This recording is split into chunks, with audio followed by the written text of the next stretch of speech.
And of course, in deciding what procedures we're going to apply and the quantity and quality of evidence that we should gather, we should consider the cost and benefits. Of course, we learn in accounting that the benefits should exceed the costs, and that is also what we should apply when we perform our procedures. So even if we have to consider the benefits that we will get and associate them with the cost, we also need to consider that the matter of difficulty or expense involved is not in itself the only basis or the valid basis for us to omit an evidence gathering procedure, because we need to find other alternatives if we cannot obtain the evidence that we need.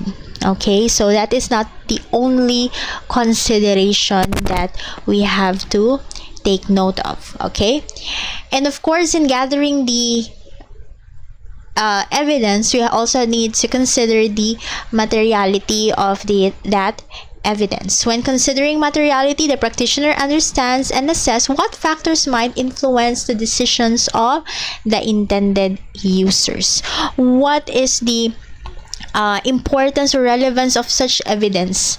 So that is what we will also take note in gathering the type of evidence, in determining the type of procedures, and then also in assessing if these evidence has a good quality that we can use for our decision making, and how much of that evidence should we also obtain.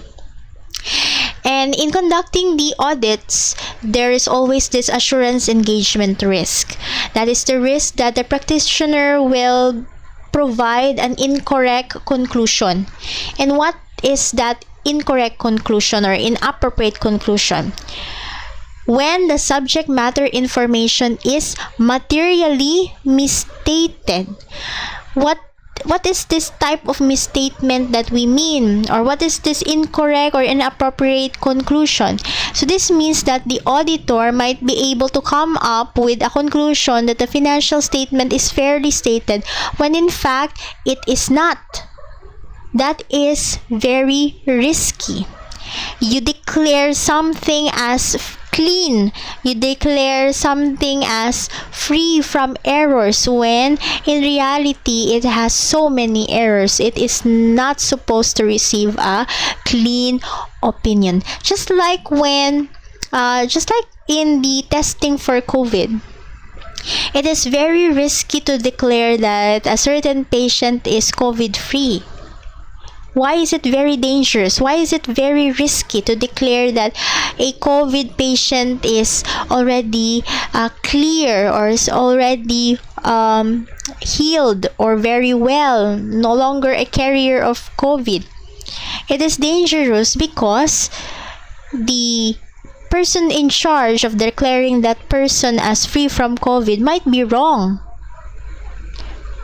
The certain person that was inflicted with COVID might not be totally well, and then you declared him as or her as COVID free. That is very dangerous. Okay, that is the same thing that will happen if we're able to provide an incorrect conclusion in terms of the type of reports or type of opinion that we're going to express. Because there are 4 types of opinion that we may express.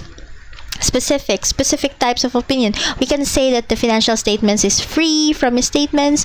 We can also say, yes, it is free from misstatements, but this part is wrong.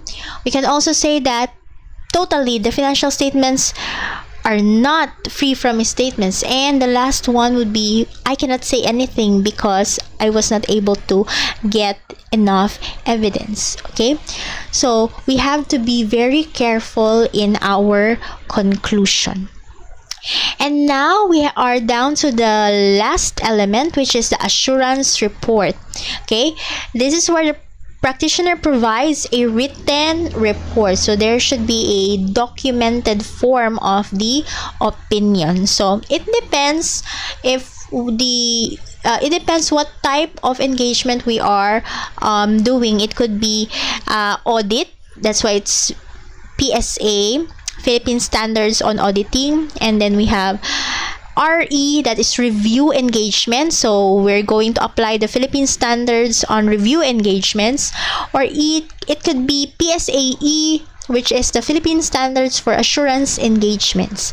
So kung unsay type sa ato ang reporting or sa may type sa atong engagement ay our report will be based on the format or the elements that is provided by these standards. Okay, and then what are the ways on how to express our opinion? It depends on the type of assurance engagement. So we will classify them according to level of assurance. So if we are going to prepare a report that is according to the level of assurance, it could be a reasonable assurance engagement or a limited assurance engagement. So let's go first to number 1. So the objective of this engagement is to reduce the engagement risk to an acceptably low level. Not zero level, but only acceptable low level. I will explain later why only acceptably low level. What type of engagement what example of engagement applies this reasonable assurance engagement? This is the audit of historical financial statements. In this type of report, we use the positive form of expression. For example, in our opinion, internal control is effective in all material respects based on XYZ criteria. Direct to the point, positive nga expression. Okay? Just like when you say that you are good. Okay? That's positive, right? When you are told that you are good, that's a positive form. Then we have so why is it that we can only provide a low level, acceptably low level? Because it is rarely attainable to get a zero engagement risk. Why is it rarely attainable? Very rarely attainable. Because, or cost beneficial, because it's impractical. To be able to achieve a zero engagement risk, you need to test everything. Dapat walay salin. Dapat walay portion nga wala matest. However, in actual practice, when we conduct audit, we only get a certain sample. Okay? Just like a survey, diba? Dili tanan population man gi-survey, but we use the result of the survey as a reflective of a certain population. So in terms of this audit, we cannot test 100% because we have to consider the cost and the benefits. Okay? We have time, limited aton time. We're only paid for this certain period. Dili ta pwede nga mulapas sa ato ang kontrata nga ingon ani nga period ang ato ang audit. So we need to consider the cost and benefits. Second is the internal controls in itself is not perfect.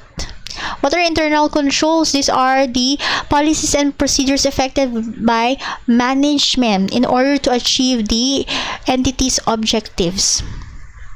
Dili siya perfect. Even if you have rules in your company, naagihapoy makalusot. So kung ang internal controls dili siya perfect, dili siya 100% nga maka-prevent, maka-detect o maka-correct o mga misstatements, then we can say nga naagyoy possibility that the records that are produced in the accounting department may not be 100% error-free. And the fact that much of the evidence is persuasive rather than conclusive. When we say persuasive, igura siya maka-convince, pero dili gyud siya hingkod nga mao na gyud na, mao gyud ang evidence, mao gyud maka pataw dayon or maka-declare dayon nga 100% free from misstatements. Dili, igura siya maka-convince. The use of judgment. The auditor uses the judgment in most of the steps that he's going to make in the audit. in identifying the type of procedures appropriate, the amount, the quantity, or the quality of evidence to obtain, what are additional procedures that he's going to apply, and the type of opinion he's going to express. All of these involves his personal judgment. In fact, the conclusion of one auditor may be different from the conclusion of another auditor nga pwede nga mo audit adtong same FS. Pwedeng lahi sila pantanaw. Para sa gunang magpa-check up kag doktor, the opinion of one doctor may be different to the opinion of another doctor nga same of field niya. Okay? So, based on judgment gina, or ang reseta sa usa ka doktor lahi sa reseta sa lain nga doktor, pero parehas na silang field, diba? That is possible. The same with an audit. Also, in some cases, the subject matter in itself has some characteristics that might be, when evaluated or measured against the criteria, okay, might affect the assurance engagement risk, that it will not be able to achieve the zero engagement risk. According to level of assurance, you also have the limited assurance engagement. The objective this time is to reduce it to a level that is acceptable, but not the acceptably low level. And you're going to use a negative form of expression. An example of these is the review of financial statements. Later on, we will differentiate what is an audit and what is a review. Okay, how do we state a conclusion in a limited assurance engagement? So look at this one. Based on our work described in this report, nothing has come to our attention that causes us to believe that internal control is not effective in all material respects based on XYZ criteria. If you're going to compare that in the preceding statement, diba this one is short and direct to the point that it is effective. This one, it's quite longer than the other one. And it mentions about nothing has come to my attention, to our attention. Kung misaya pa, base sa among gibuhat nga gidescribe na mo ani nga report, wala mi kabantay o bisag unsa nga makaingon para namo nga motuo nga ang internal control nila kay dili effective, or ilaktud pa ginamo wa mi kabantay og mga butang nga makaingon ni nga dili effective ilang internal control, or sa laktud pa jud para namo okay ilahang internal control. So it's just like the other statement under the reasonable assurance engagement. They say that the financial the internal control is somewhat effective, di ba? Positive ra gihapon ang ilahang gingon, pero ang pag-state lang sa iyahang sentence is in negative form. Nganong negative man siya, ma'am? Because it uses the word nothing and not effective. Di ba pag duha ka negative, mahimo siyang positive. If you are going to analyze this sentence, it means to say that there's nothing wrong in the internal control for them. Just like the thought of the statement in number 1 in the positive form, right? It's just the same when you say that in my previous example, diba, sa reasonable assurance engagement, you say she is good. Okay, that's positive. But when I say she is not bad, do I say something positive about her? When I say she is not bad? Diba nagsulti ko nga dili man siya bad, so meaning good siya. So same ra siya sa thought nga I will say she is good. So ingon ana ang pag-state. Kung positive form, that is reasonable assurance engagement. So, nga niyon siya pagstorya, she is good. Kung limited assurance engagement, ang pag-state is negative. So, akong pagstorya is, she is not bad. Pero if you are going to analyze the two statements, they just meant the same. Right? Ang pag-express lang niya may nakalahi. Okay, according to structure, we have attestation engagement and we have the direct engagement. In attestation engagement, the expression would be, in our opinion, the reasonable party's assertion that the internal control is effective in all material respects based on XYZ criteria is fairly stated. Or it could be, in our opinion, internal control is effective in all material respects based on XYZ criteria. Just like the same with the reasonable assurance engagement. Pero why is it according to structure? Lahi daw sila? Because in attestation engagement, the practitioner is engaged to issue or does issue a written communication that expresses a conclusion about the reliability of a written assertion that is a responsibility of another party. Diba? This is what we conduct in audit. Then, in attestation engagement, it could also perform the review engagement. But what is the difference between the review and the audit engagement? In audit, there are more procedures that you are going to apply in order to express an opinion. But in a review engagement, you're only going to apply inquiry and performing analytical procedures. Inquiry mangutana and then kani analysis of any trends or comparisons. Okay, under independent audit engagement, that is reasonable level of assurance, and review engagement, you have limited assurance. Then you have second, under structure is direct engagement. The practitioner measures or evaluated the underlying subject matter against criteria and presents the resulting subject matter information as part of or accompanying the assurance report. Example of this is the Sarbanes-Oxley engagement, wherein you are going to report on the effective control over the financial reporting process.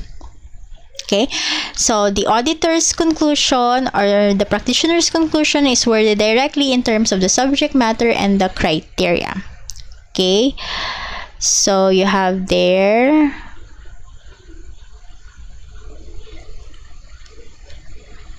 okay. So here is the difference between attestation and the direct engagement. So in terms of the evaluation or measurement of the subject matter, under attestation engagement, this is performed by the responsible party or a third party. And then the direct engagement, the evaluation or measurement of the subject matter is performed by the practitioner. Then the subject matter information for attestation engagement is the assertion by responsible party made available to the intended user such that the subject matter information is fairly stated as of date, month, or year. For direct engagement, the subject matter information is presented as part of or accompanying the assurance report. For example, in our opinion, the company maintained in all material respects effective internal control over financial reporting as of date, month, year based on the criteria established in the internal control integrated framework issued by the Committee of Sponsoring Organizations of the Treadway Commissions. Okay, Commission. And what is the role of the practitioner under attestation engagement? Obtain sufficient appropriate evidence in order to express a conclusion about whether the subject matter information as prepared by the measure or evaluator is free from material misstatement. And for the direct engagement, reports directly on the subject matter and provides intended users with an assurance report containing the subject matter information. Okay, so the continuation of this would be presented in another clip. So stay tuned for the next section, which is all about non-assurance engagement.